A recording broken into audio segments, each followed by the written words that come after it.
how can this year actually be a successful season for the San Jose Sharks?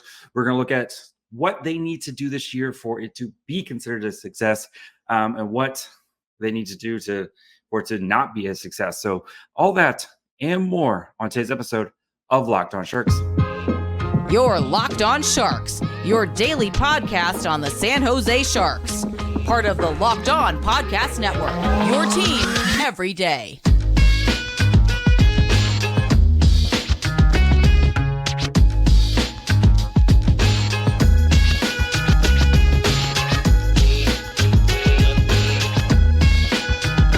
Hello, welcome to Locked On Sharks, the premier hockey podcast covering your favorite team in the Bay Area. My name is JD Young, contributor at Inside the Rink, and I want to thank you for making Locked On Sharks your first listen. Proudly a part of the Locked On Network, we cover your team every day, and we will be back to every day starting next week. This is the last week of 3 episodes. The summer is almost over. Football season kicked off, which means hockey season is right around the corner. So starting next week, we'll be back to 5 days a week, and that'll cover you all the way through next July, probably mid-July, like we did this year as well. So that's a long time. That is 10 months coming up of 5 days a week. So big question today is, what can the Sharks do this season for it to be considered a successful season? And we know the Sharks are probably not going to win a ton of games this year, and most likely going to be one of the worst teams in the NHL. But there's still things they can do for this season to be a success. And we'll start with that, just securing a top 3 pick in this year's draft. Preferably the first overall pick, so you can pick who you think is the best player in the draft. But securing a top 3 pick, this is how rebuilds are done, right? You look at the New Jersey Devils, and yes, they got lucky winning a couple of their drafts, but how much of their talent is homegrown talent, right? You have Nico Hischier, you have Jesper Bratt, Jack Hughes, Luke Hughes. You have so many homegrown pieces that are going to be difference makers and set this team up to be successful for the foreseeable future. For the Sharks to set themselves to be successful for the foreseeable future, continuing to bottom out and be one of the top 3 teams going into the draft, that is how you set your foundation for success going forward, or at least put yourself in the best position to set yourself up for foundation for success, right? 3 ways to acquire players. You can either draft them, which is, you get them for your draft and develop and sign and potentially get a player for their whole career. You can trade for them, what the Sharks have done with guys like Shakir Mukhamadullin, but that costs you guys like Timo, Meier, right? Brent Burns, Erik Karlsson, all these guys leaving the door, all your old players. You're getting back, in some cases, you're getting back young players who you hope can be parts of your future, or you sign them in free agency. Signing them in free agency is going to be, that is usually for teams that are looking to add those final pieces, right? You don't see young players go to free agency very, very often, except for Philip Zadina. That was a very, very weird, special situation, right? Most of the time when guys hit free agency, they're 25, 26, 27, 28, 30, they're up there in age. So the best way to secure your foundation is to pick in the top of the draft as often as possible for a good chunk of time. So Sharks, William Eklund, tops, 7th pick. I know they had the 11th pick the year after, where they traded back and they got a nice little haul in players that are going to be, Phil Beested, Cam Lund, and then you got Matthias Havlid, who all look to have bright futures. And then last year, right, getting the 4th pick, where you got Will Smith, who looks to be the centerpiece of your franchise going forward. Let's add more friends for Will Smith and Quentin Musty and William Eklund. And I know we're several months out from the draft, and we'll be hitting the draft very hard as always here at Locked On Sharks. But you have guys like Macklin Celebrini, who is a former San Jose Junior Shark, going off to college at Boston University, is projected to be potentially top pick in the draft. You have guys like Colt Iserman, another U.S. player who's going, left wing. Artem Levishnov, Russian, or not sure if he's Russian, but no, not Russian. But he's a, European player who's now going to be playing over in Michigan State in college this year, defenseman, right? You have Ivan Demidov, who's a spectacular scorer. You look last year, Michkov, Demidov is supposed to be right up there with that type of player. But again, of course, the Russian factor, and that's again, we're looking at it from 10 months out right now. The names are going to change, but putting yourself in a position to add one of these great players. Yes, I know there's no Bedard in the upcoming draft, but still adding one of these guys to your future, that's going to make you, again, having these guys on cost controlled contracts for a couple years, letting them develop, putting yourself in position to succeed in the long run. So the Sharks don't get cute. Don't end up with like the 8th or 9th pick in the draft, where again, you can get some good players there, but just for the best thing for this team's future is to continue to add top tier talent through the draft, guys that you can continue to add. So then, if they get Celebrini, and like Celebrini, you have Will Smith, Quentin Musty, William Eklund, Philip Beasley, Bordalo, Gush, and Robin, like you're starting to see where the Sharks are going to be in a couple years, and I know we'll see if Will Smith's playing in the NHL next season. Celebrini, we'll see again if he is one of those guys who can make this jump straight to the NHL, or if he needs to go back another season in college. But again, the Sharks are going to be adding a lot of high-end talent to their roster here really, really quick.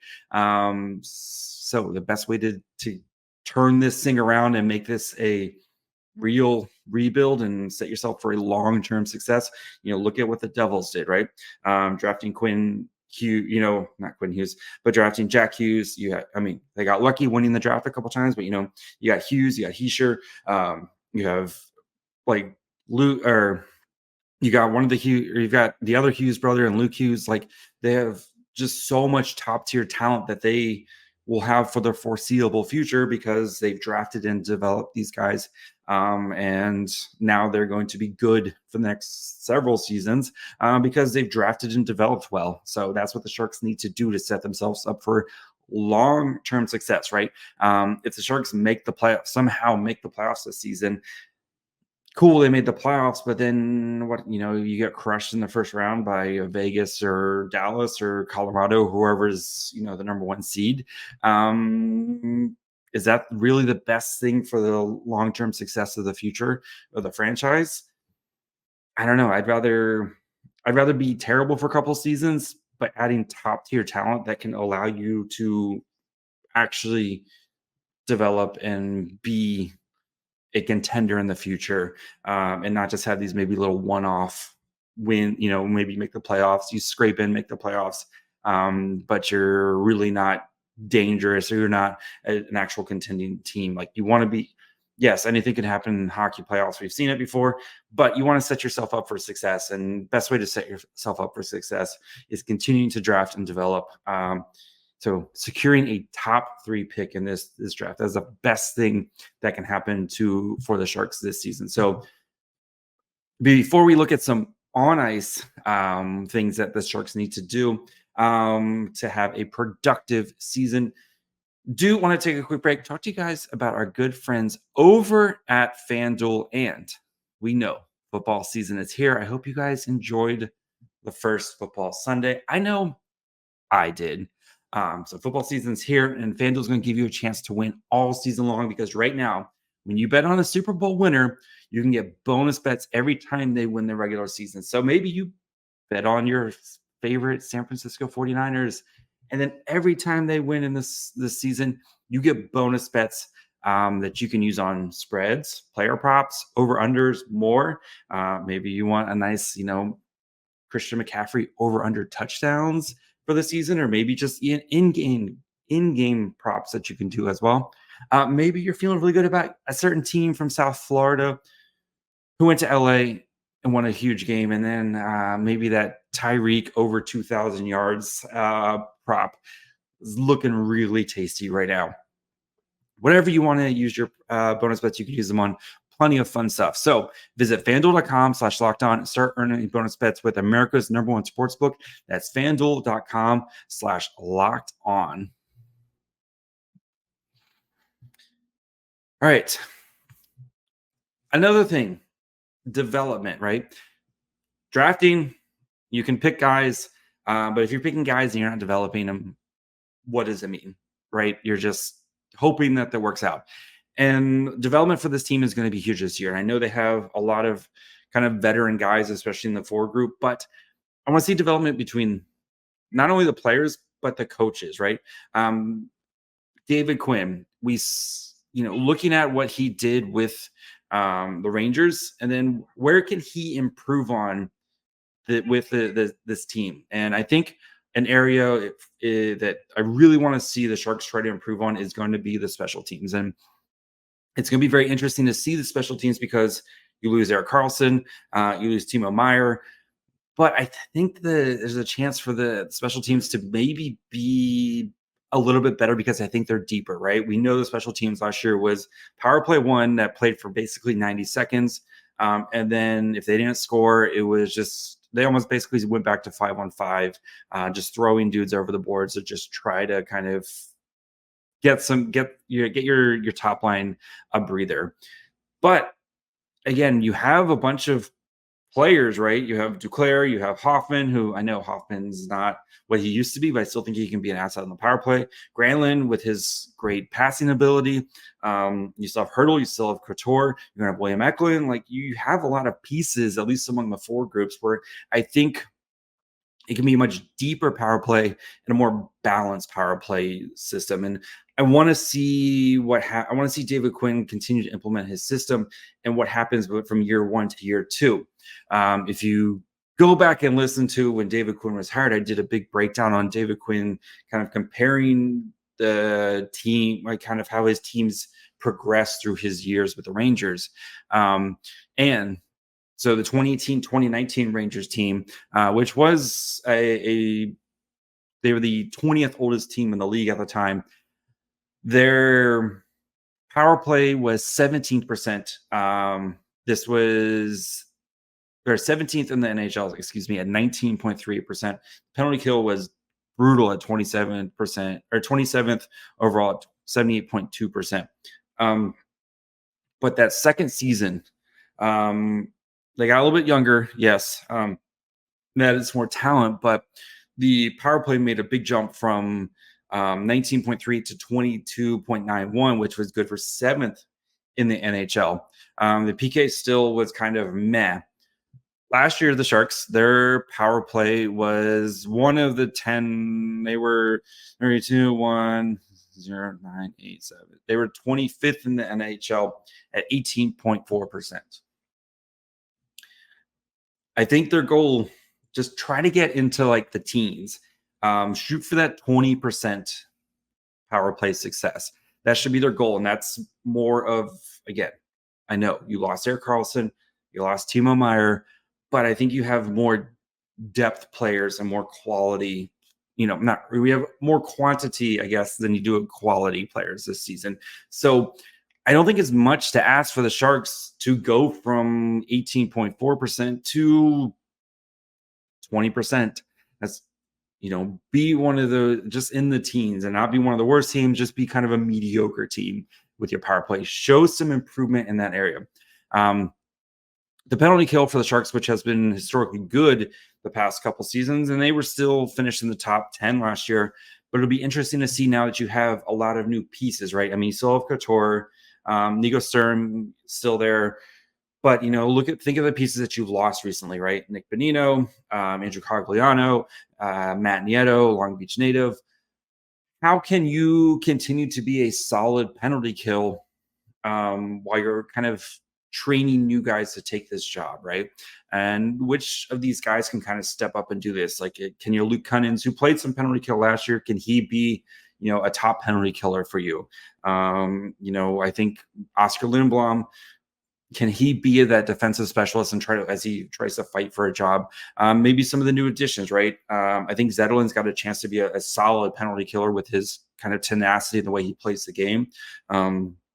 If Jacob Peterson, like who is going to kind of learn on the fly here or kind of take those roles there and not have the PK fall off the face of the earth, right? We know the 5-on-5 is probably going to be terrible for the Sharks, but can the special teams continue to at least be a still top 10 unit in the case of the PK, and then work its way from being bad to mediocre in the case of the power play? And then, of course, what has David Quinn learned from his mistakes or issues or with the Rangers, right? You look at Kappo, you look at Alexei Lafreniere. How can he take those mistakes, learn from them when you have guys like William Eklund, who's expected to kind of be, going into his full rookie season? Filip Zadina, who's really had ups and downs, but still is a young player, right? He's only 23. As you implement younger guys and kind of make sure you're giving them enough rope to allow them to learn from their mistakes, and then also kind of overcome those mistakes, right? The rookies or young players are going to make mistakes. Every player makes mistakes. It's just, are we going to see a benching, the Ryan Merkley effect, right? Makes a bad mistake, we never see him again. Are we going to see those mistakes get punished? And yes, sometimes you guys make mistakes and they should be, held accountable for their actions. But realize in the long term, the best way for these guys to make mistakes is to go out, learn from them, correct them, and continue to keep playing, right? Don't just put a guy on the bench for a whole period of time and then expect him to kind of learn from it. So we know, again, the Sharks are probably going to be really bad this year. Get these rookie mistakes, get these mistakes out of the way when the games don't mean as much. And what I mean by that is, right, we're not trying to make the playoffs here. You're not in the playoffs. You're not in playoff races. You're in a development and assess situation with the Sharks. So let these young guys learn from their mistakes. And where has David Quinn learned from his mistakes in his first run with the New York Rangers? I think that's going to be a big kind of, if he's learned from that and he lets these young guys grow and develop, and you see growth and develop from these players, that's one of the biggest things, right? Doesn't matter for the Sharks this season. It doesn't matter if they win games. Again, we want them to lose a bunch of games, but you want to see growth and development from your Zadinas, from your Zetterlands, from your William Eklunds, Jacob Petersons, these young players who you think can be part of your future. In some cases, core pieces like William Eklund and potentially Zadina, core pieces into your future core. Let them grow, let them develop, and see what can happen when they learn from those mistakes, right? If guys are making the same dumb mistakes, then yes, you need to be held them for accountability. But if a guy makes a bad pinch and you're down 7-1, and then you bench the kid, it doesn't, like, keep everything in context for it. So before we continue, and the last thing the Sharks need to do to have a successful season, let's find an answer in goal. But before we get into that, do want to, again, thank you guys for making Locked On Sharks your first listen. Again, proudly a part of the Locked On Network. We cover your team every day. If you're excited about football season, maybe you want to go check out your Locked On 49ers, Locked On Raiders, Locked On Rams, Locked On Chargers, Locked On Dolphins, whatever your team is, we've got you covered here at Locked On. You can go figure out why your team won, what your team needs to do better to win this their next game. See if the season's already lost for your team. If you're down 0-1, see why you're winning the Super Bowl. If your team is 1-0, go Dolphins. You can't stop us, baby. You can't stop Tua. Anyway, go check out your favorite Locked On NFL program wherever you get podcasts. And, of course, you can watch on YouTube as well. All right. What do the Dolphins need to do? The third answer for the Dolphins to have a successful season is you need to find out what you have in goal between MacKenzie, Blackwood, and Kahkonen, and either find out if any of them have any potential to be the guy for you in the future, or if you need to start from scratch in net. As the Sharks have been looking for answers basically since Martin Jones's playoff run, Stanley Cup run. So what does that look like? Again, we know this team is going to be bad. They're probably going to get shelled most nights. I think having a goalie over a 900 save percentage would be a start, right? The Sharks have, again, been one of the worst goalie tandems out there the past couple seasons, right? I know James Reimer had a good season a couple years ago. We know we had Dubnyk Island for longtime listeners. Devin Dubnyk. Kappo Kahkonen's been up and down. Aiden Hill was injured for them most of the time he was here. When he did play, didn't look that great. Melnichuk, there's been a whole slew of guys thrown into the fire, unfortunately, for some of these guys, right? As the Sharks have been bad the past couple seasons. So again, can one of these guys just rise up and show? Let us know whether it's, yes, this guy's a potential, or you know what, we have to look in a different direction, right? As a reminder, Kappo Kahkonen is entering the last year of his deal. MacKenzie Blackwood does just signed a 2-year deal. So none of these guys are really tied to the franchise for a long term, right? Kappo Kahkonen, if you don't want to re-sign him, you can get him out. You can get out of his after this year. He becomes a free agent. Like, you don't have to keep him around. So, but I still think though there's something there with Kappo Kahkonen. I know last year was brutal for him, and the team in front of him did not play well a lot, and poor guy was kind of put into a lot of bad situations. But looking at his time with the Wild, like, he was very good for the Wild. Even in his short time with the Sharks after he got traded, he was very good for the Sharks last year. Was last year just a bump in the road and kind of a blip, and this was a bad team, and Kappo Kahkonen didn't really help, wasn't really put in a position to succeed? I think the defense is going to be more defensive, but I think this team is going to get pinned in their own zone, and the goalies are probably going to see a ton of shots night in, night out.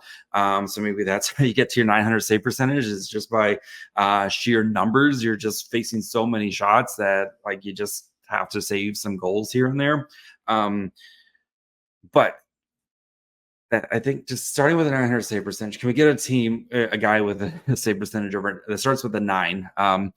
So can Kappo Kahkonen, can he turn back the clock and show why he was once an AHL goalie of the year? Why the Wild were very, very, looked as him as a potential long-term answer until they drafted Jesper Wallstedt. And then with MacKenzie Blackwood, right? Can he also kind of turn back the clock to pre-COVID when he looked to be a long-term piece for the New Jersey Devils? Again, you sign him to a 2-year contract. You kind of give him a 2 years to try out as this team again. Like, same thing with Kappo Kahkonen, right? This team is probably going to be really bad, but it's not like those Devil teams were very good either. And a lot of those were young teams as they were kind of growing and developing some of their young players. So MacKenzie Blackwood's very used to this situation, and he performed very well in that. And I think being injured for the past couple seasons has done a ton to really put him behind the 8 ball, as they say. So he's fully healthy now. Again, this team in front of him isn't going to be the greatest, but if you can at least answer coming out of this season, get some answers. Yes, Kappo Kahkonen, worth re-signing. Give him another 2-year deal. Let's see what happens with Kappo Kahkonen. That way we don't have to rush some of our younger goalies, right? MacKenzie Blackwood, again, you only traded a 6th-round pick for him. Like, that is not very much. They were very happy to get rid of him. But can he find his game that made him an intriguing prospect for the Devils behind what's going to be a bad team? So, and then again, going into the offseason with Blackwood, at least, or just stay healthy, right? Can he just stay healthy for a full season? So trying to find some answers in goal. That is the Sharks' biggest question. And then again, maybe E2 MacKenzie plays a couple games. Is there enough there with MacKenzie that the Sharks need to continue developing him, as he is also going to be, playing that RFA games with the Sharks right now, and Barracuda. And I think seeing him be the guy with the Barracuda, can he also stay healthy for a full season? So trying to find some answers in goals. That's kind of what the season comes down to. So again, quick recap. Get a top 3 pick. The development of both players and coaching, right? How do your younger players putting your younger players in position to succeed, and not, what has David Quinn learned from his previous mistakes, and can he help those areas that we saw him improve with the Rangers, right? Can he help this power play go from a bottom tier to a mediocre power play despite losing Karlsson and Timo Meier? And can he get some of these young guys, kind of get trained to be penalty killers, so this team isn't going, if your power play is getting better, but your penalty kill is getting worse, it's a wash, right? So can you get your penalty kill? Can you keep at least a top 10? Can you get your power play into a mediocre position? And then can we get some answers in goal? Whether it's no, we need to move on, we need to continue to look for something else, or yes, there's something here that we need to continue to work with. So that's going to be it for me today. Probably be back Tuesday night, Wednesday, where we're going to be doing the state of the franchise for Vegas to wrap up that series, so that we've hit all the Pacific Division, so you can kind of know what's going on around the division. So we're finishing up with Vegas. That'll be on Wednesday, and then we'll get you guys ready for the rookie tournament next weekend. So yeah, we'll do kind of a dive into all the Sharks players, who's going to be there, get familiar with some of the new guys, and of course, what we want to see from some of these young guys. So make sure you guys are keeping it locked in wherever you get podcasts, or you can subscribe on YouTube as well. You can follow the show on Twitter, Facebook, Instagram, and Threads at Locked On Sharks. You can follow me on Twitter and Threads at My Fry Hole. And until Wednesday, bye, friends.